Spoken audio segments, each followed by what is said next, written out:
So we'll read Adi-Lila-chapter chapter 4, text 227 onwards. Advaita-charya, Lord Nityananda, Srivasa Pandita, Gadadhara Pandita, Sarupa Damodar, Murari Gupta, Haridasa Thakur, and all the other devotees of Sri Krishna Chaitanya. Bowing down with devotion, I hold the lotus feet on my head. I have given a hint, the 6th verse. Now please hear as I reveal the meaning of the original verse. Desiring to understand the glory of Radha Rani's love, the wonderful qualities in him that she alone relishes through her love, and the happiness she feels when she realizes the sweetness of his love, the Supreme Lord Hari, richly endowed with her emotions, appeared from the womb of Srimati Sachi Devi as the moon appeared from the ocean. All these conclusions are unfit to disclose in public, but if they are not disclosed, no one will understand them. Therefore, I shall mention them, revealing only their essence, so that loving devotees will understand them, but fools will not. Anyone who has captured Lord Chaitanya Mahaprabhu and Lord Nityananda Prabhu in the heart will become blissful by hearing all these transcendental conclusions. All these conclusions are like the newly grown twigs of a mango tree. They are always pleasing to the devotees, who in the way resemble cuckoo birds. The camel-like non-devotees cannot enter into these topics. Therefore, there is special jubilation in my heart. For fear of them, I do not wish to speak, but if they do not understand, then what can be happier in all these 3 worlds? Therefore, after offering obeisances to the devotees for their satisfaction, I shall speak without hesitation. Once Lord Krishna considered within his heart, everyone says that I am complete blissful of all rasas. All the worlds derive pleasures from me. Is there anyone who can give me pleasure? One who has 100 times more qualities than me could give pleasure to my mind. One more qualified than me is impossible to find in the world, but in Radha alone I feel the presence of one who can give me pleasure.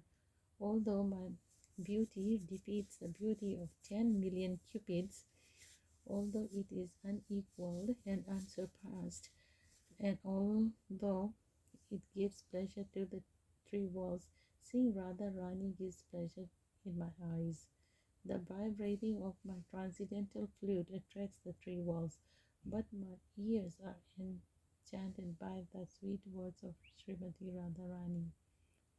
Although my body tends fragrance to the entire creation, the scent of Radharani's limb captivates my mind and heart.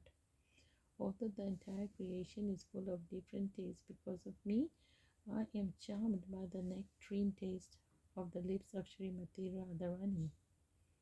And although my touch is cooler than 10 million moons, I am refreshed by the touch of Srimati Radhika.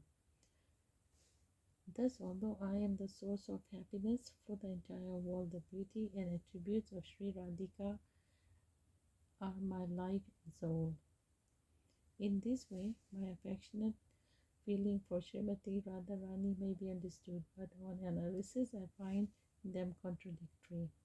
My eyes are fully satisfied when I look upon Srimati Radharani, but looking upon me, she becomes even more advanced in satisfaction. The flute-like murmur of the bamboo rubbing against the other steals Radharani's consciousness, for she thinks it is to be the sound of my flute, and she embraces the tamal tree, mistakenly it for me. I have gotten the embrace of Sri Krishna, she thinks. So now my life is fulfilled, and she remains immersed in pleasing Krishna, taking the tree in her arms. When the favorable breeze carries her the fragrance of my body, she is blinded by the love and tries to fly into the breeze. When she tastes the betel chewed by me, she merges in the ocean of joy and forgets everything else.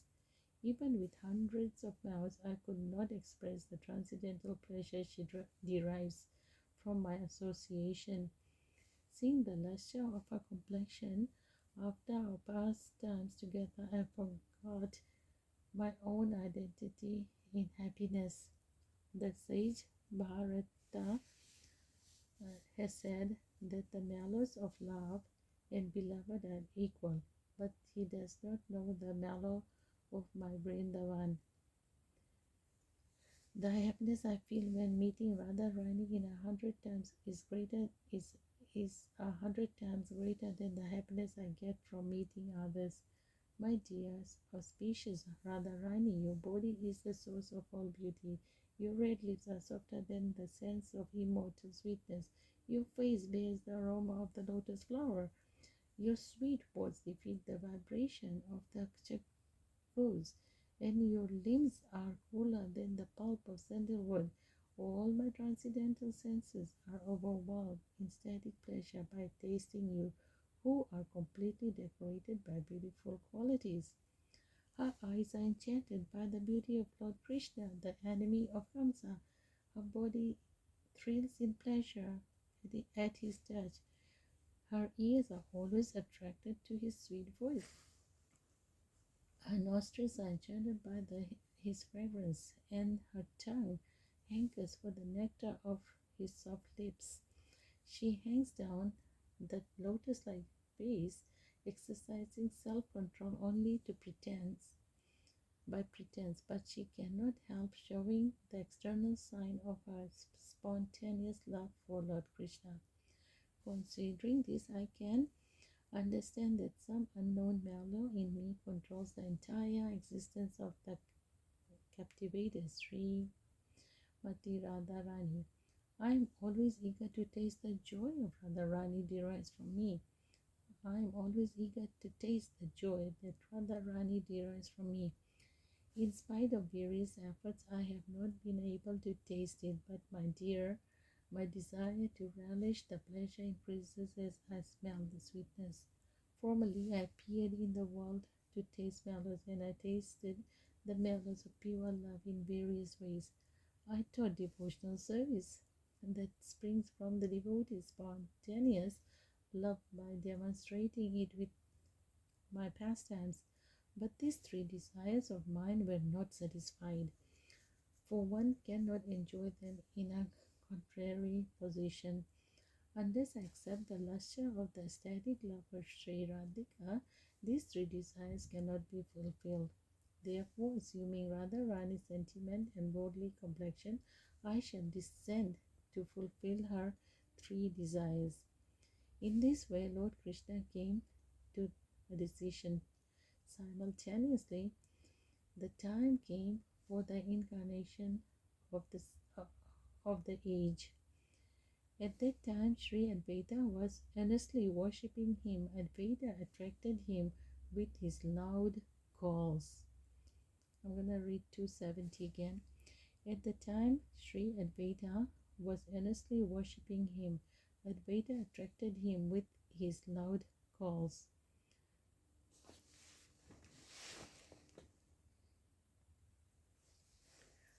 First, Lord Krishna made his parents and elders appear. Then Krishna himself, with the sentiments and complexion of Radhika, appeared in Navdvip, like the full moon, from the womb of Mother Sachi, which is like an ocean of pure milk. Meditating on the lotus feet of Sri Rupa Goswami, I have thus explained the sixth verse. I can support the explanation of these two verses 5 and 6 of the first chapter, with the verse of Sri Rupa Goswami. Lord Krishna desired to taste the limitless nectarian mellows of the love possessed by one of his multitude of loving damsels, Sri Radha, and so he assumed the form of Lord Chaitanya. He had tasted the love while hiding his own dark complexion with her effulgent yellow color. May Lord Chaitanya confer upon us his grace.